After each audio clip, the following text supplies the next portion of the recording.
Welcome in, and take a moment to really sit with this, because sometimes in the NFL, the most important moves aren't the ones a team makes themselves, but the ones made for them by chaos elsewhere. The Green Bay Packers' stunning wild card collapse against the Chicago Bears didn't just end their season in embarrassing fashion. It quietly reshaped the draft landscape for another franchise entirely. And that franchise is the Dallas Cowboys. Because of that loss, the pick Dallas owns from Green Bay is now locked in at number 20 overall. And when you combine that with Dallas' own pick at number 12, the Cowboys suddenly walk into the 2026 NFL Draft holding two top 20 selections. For a team staring down a full defensive reset in the aftermath of trading Micah Parsons, that is nothing short of massive.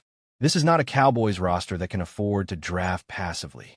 The 2025 season exposed structural flaws across the defense, from the lack of consistent edge pressure to shaky linebacker play, to a secondary that simply could not hold up over 4 quarters. Parsons wasn't just an elite pass rusher. He was the identity of the defense. He was the piece offenses feared, the player coordinators built entire game plans around. Once he was gone, the Cowboys were left with a defense that reacted instead of dictated. That reality is what makes this draft and these 2 first-round picks so critical.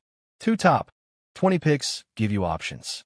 You can chase elite talent, or you can weaponize flexibility. But here's the complication.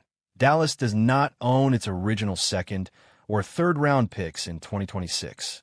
That means if they stay put and simply make 2 first-round selections, they will disappear from the draft board for a long stretch on day 2. For a team with as many holes as Dallas has on defense, that's dangerous. So the goal of this mock draft isn't just to add talent. It's to restore balance, depth, and sustainability to a roster that badly needs it. At pick 12, though, there's no reason to overthink things if the board breaks the right way. If Texas Tech edge rusher David Bailey is still available, the Cowboys should sprint the car to the podium. Bailey checks nearly every box you want in a modern NFL edge defender. He's listed at 6'3", 250 pounds, with a frame that can still carry more functional strength without sacrificing explosion. An explosion is the word that defines his game. His first step off the snap is elite, the kind that immediately puts offensive tackles on their heels. But what separates Bailey from so many college pass rushers is that he knows how to turn that burst into production. He isn't just fast, he's technical. He understands leverage, timing, and how to chain moves together to finish plays. This past season, Bailey was the engine of a ferocious Texas Tech defense, racking up 15 sacks and 43 quarterback hurries, while posting a pass rush win rate north of 21%, one of the best marks in the country. That kind of efficiency matters because it translates. And it's not just about rushing the passer. Bailey plays the run with discipline, sets the edge, and doesn't shy away from contact. That's critical for a Cowboys defense that struggled mightily against physical rushing attacks. Bailey isn't Micah Parsons, and he doesn't need to be. What he is a foundational edge defender you can build around, a day 1 starter who immediately raises the floor of your front 7. Pairing him with Donovan Ezeaku gives Dallas a legitimate edge duo that can survive and even thrive in a post-Parsons world. Now the real chess match begins. Pick 20 is valuable, but its true power lies in who is drafting behind Dallas. Quarterbacks always change the math, and teams like the Rams or Browns are perpetually looking for their next answer under center. If one of those teams falls in love with a prospect like Ty Simpson or Trinidad Chambliss, Dallas suddenly becomes the gatekeeper. That's leverage, and smart teams use leverage to fix multiple problems at once. In this mock scenario, the Cowboys trade back from pick 20 to pick 29 with the Los Angeles Rams, embracing the reality that this is a roster that needs bodies just as much as it needs stars. The trade down accomplishes several things at once. It keeps Dallas in the first round, adds a second-round pick at 61 and a third-round pick at 93, and even brings future draft capital into the mix. Yes, it means passing on some higher-end talent at 20, but it also means the Cowboys aren't invisible for the entirety of day 2. And when you're trying to rebuild a defense that has holes at linebacker, corner, and safety, that matters more than chasing one more flashy name. At pick 29, Dallas turns its attention to the heart of the defense and selects Georgia linebacker C.J. Allen. This is a pick that won't dominate headlines, but it absolutely addresses a glaring weakness. Allen comes from one of the most pro-ready defensive systems in college football, and over the past 3 seasons, he's logged more than 1,500 defensive snaps against top-tier competition. What stands out immediately is his run defense. Allen diagnoses plays quickly, takes clean angles, and closes downhill with real violence. His football IQ shows up consistently in his run fits, and that's something Dallas sorely lacked in 2025. Allen isn't a finished product. His coverage instincts and blitz timing still need refinement, and he's not yet the kind of linebacker offenses fear in space. But the tools are there. The athleticism is there. And when you pair him with a healthier DeMarvion Overshown, you suddenly have a linebacker duo that can actually control the middle of the field instead of being targeted. This is about stabilizing the defense, not just chasing splash plays. With pick 61, the Cowboys move to the secondary and select Keone Scott out of Miami. The defensive backroom in Dallas is overdue for a reset. Outside of Darren Bland and Siobhan Revel, there aren't many players you can confidently project as long-term pieces. Scott's path is interesting. After transferring from Auburn to Miami, he revitalized his career, showing improved discipline, confidence, and versatility. He primarily played in the slot for the Hurricanes, but his tape suggests he can line up across the formation. Scott is physical, willing in run support, and comfortable in both man and zone coverage. His frame and age might push him down draft boards, but this is exactly the type of player Dallas should be targeting. Someone who can contribute early, bring toughness to the secondary, and grow into a larger role over time. He's not just a coverage defender. He's a tone setter, and that matters for a defense trying to rediscover its identity. By the time pick 93 rolls around, Dallas sticks with his secondary and takes a swing on upside, selecting Emmanuel McNeil-Warren, the safety out of Toledo. Small school prospects always come with questions, but McNeil-Warren's production and metrics demand attention. Over the past 2 seasons, he's graded out as one of the most effective safeties in the country, allowing a passer rating under 45 in coverage and forcing incompletions at an elite rate. Those numbers don't happen by accident. McNeil-Warren has the size at 6'2", 202 pounds, and the instincts to play either safe safety spot. He reads quarterbacks well, anticipates routes, and has real ball skills. The concern, of course, is tackling. 14 missed tackles in a season is a red flag, but tackling is coachable. Coverage instincts are not. The Dallas Cowboys are standing at one of the most intriguing crossroads of the modern Jerry Jones era, and if you listen closely to the owner and general manager himself, you can hear something that Cowboys fans have not heard in a long time. Confidence mixed with willingness, ambition paired with flexibility, and perhaps most importantly, a sense that the franchise is finally positioned to attack the future instead of merely surviving it. At his end-of-season press conference, Jerry Jones spoke with optimism about the team's ability to add quality players through both the draft and free agency, and he traced that confidence back to a decision made at the very beginning of the 2025 season, a decision that has quietly reshaped the Cowboys' financial and competitive outlook.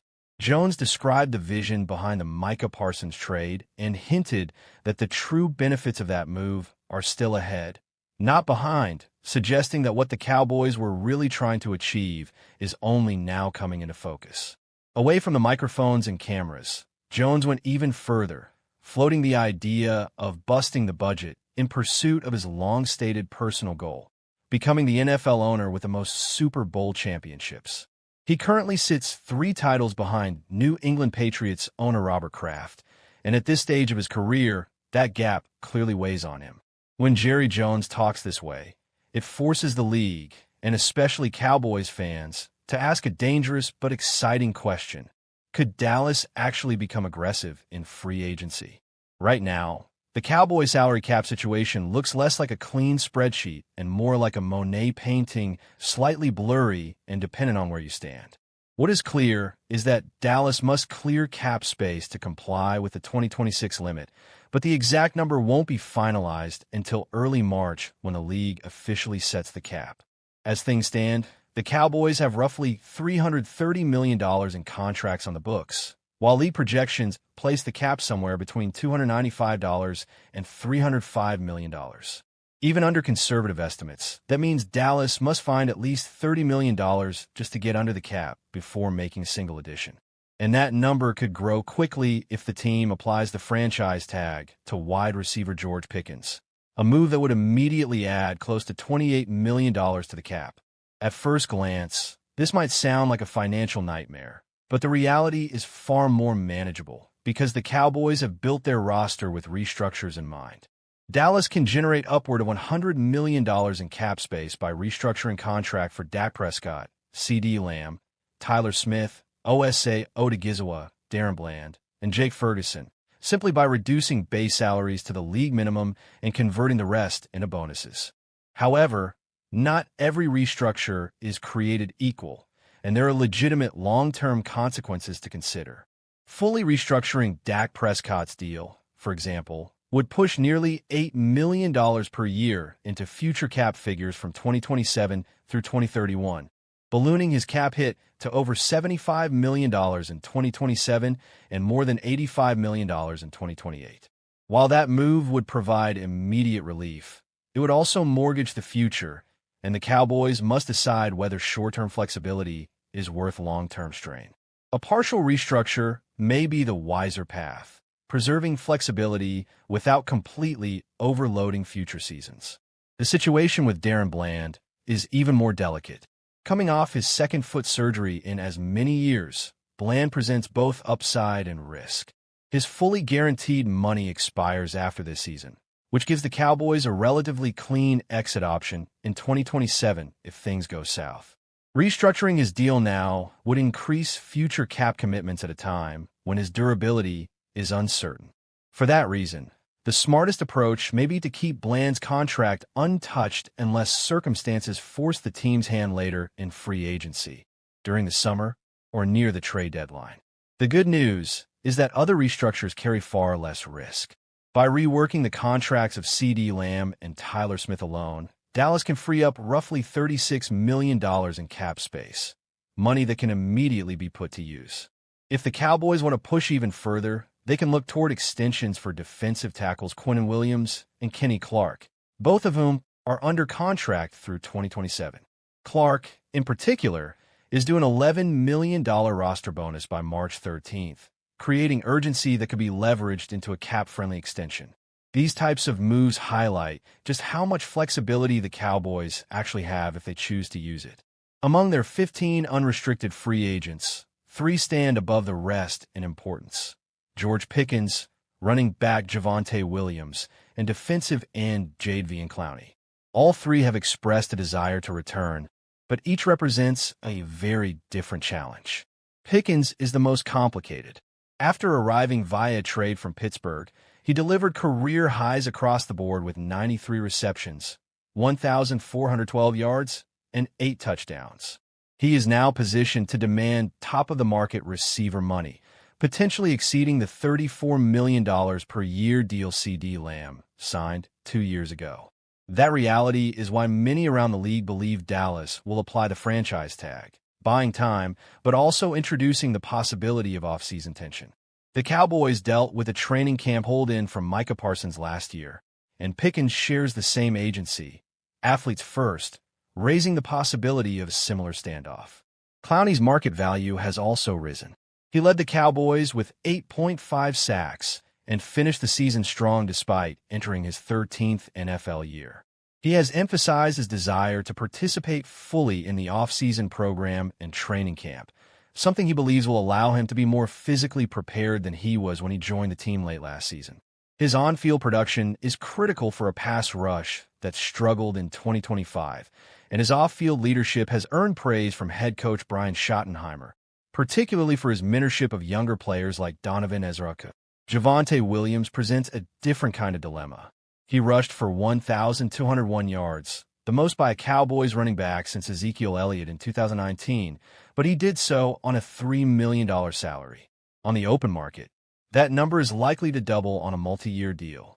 Dallas can argue that production at running back can be found anywhere, pointing to Williams himself and Rico Dowdle, an undrafted free agent who also topped 1,000 yards. Whether the Cowboys are willing to pay Williams' market value will say a lot about how they view positional spending.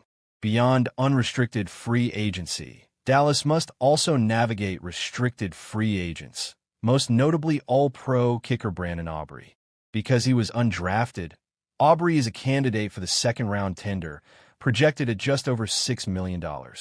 The Cowboys discussed a multi-year extension with his agent last summer, but failed to reach an agreement. Those talks could resume, potentially making Aubrey the highest-paid kicker in the league, while keeping his 2026 cap hit below the